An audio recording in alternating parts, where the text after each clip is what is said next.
l'Évangile de Jésus-Christ selon saint Matthieu, chapitre 6, versets 7 à 15. En ce temps-là, Jésus disait à ses disciples : « Lorsque vous priez, ne rabâchez pas comme les païens. Ils s'imaginent qu'à force de paroles, ils seront exaucés. Ne les imitez donc pas, car votre Père sait de quoi vous avez besoin avant même que vous l'ayez demandé.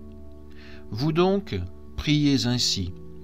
Notre Père, qui es aux cieux, que ton nom soit sanctifié, que ton règne vienne, que ta volonté soit faite sur la terre comme au ciel.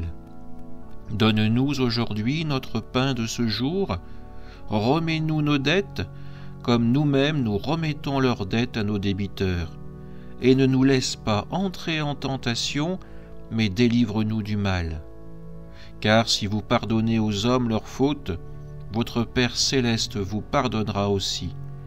Mais si vous ne pardonnez pas aux hommes, votre Père non plus ne pardonnera pas vos fautes. » Acclamons la parole de Dieu.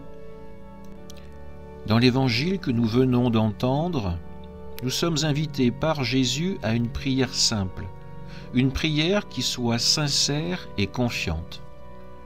Jésus commence par nous mettre en garde contre une tentation que nous rencontrons tous, celle de multiplier les mots, comme si Dieu avait besoin d'être convaincu par un flot de paroles incessantes.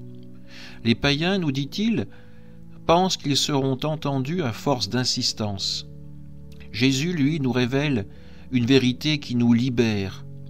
Notre Père sait déjà de quoi nous avons besoin avant même que nous n'ayons ouvert la bouche.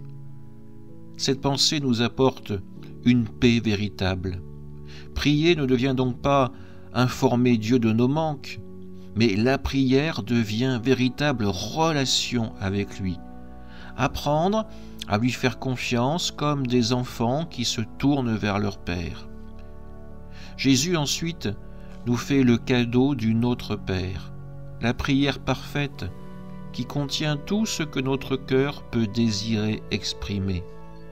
Que ton nom soit sanctifié, que nous puissions reconnaître la sainteté, la grandeur de Dieu. Que ton règne vienne. Oui, nous désirons ton amour, ta justice, afin qu'il puisse transformer ce monde. Donne-nous notre pain de ce jour. Acceptons, avec humilité, de lui confier nos besoins de ce jour, nos besoins quotidiens, peut-être matériels comme spirituels. Et enfin, cette finale, remets-nous nos dettes, délivre-nous du mal. Oui, nous lui demandons sa miséricorde, sa protection, son amour. Mais Jésus ne s'arrête pas là. Il insiste sur un point crucial, le pardon. Si vous pardonnez aux hommes leurs fautes, votre Père céleste vous pardonnera aussi. Ces mots résonnent pour nous à la fois comme une promesse, mais aussi d'une certaine manière comme un défi.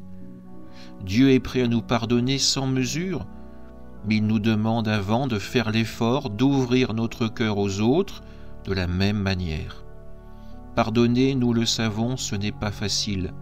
Cela demande de laisser tomber notre rancune, nos blessures, notre orgueil. Pourtant, ce pardon, c'est le chemin de la liberté intérieure. Si nous restons enfermés dans le refus de pardonner, nous nous coupons nous-mêmes de la grâce que Dieu veut nous offrir. Alors aujourd'hui, prenons un moment pour méditer ce Notre Père. Demandons-nous, est-ce que j'arrive à prier avec confiance ? Ou est-ce que je me noie dans les maux de mon cœur ? Et surtout, est-ce que je peux pardonner comme je veux être pardonné ? Que cette prière devienne pour nous non seulement des paroles, mais une manière de vivre, un chemin vers le cœur de notre Seigneur. Amen.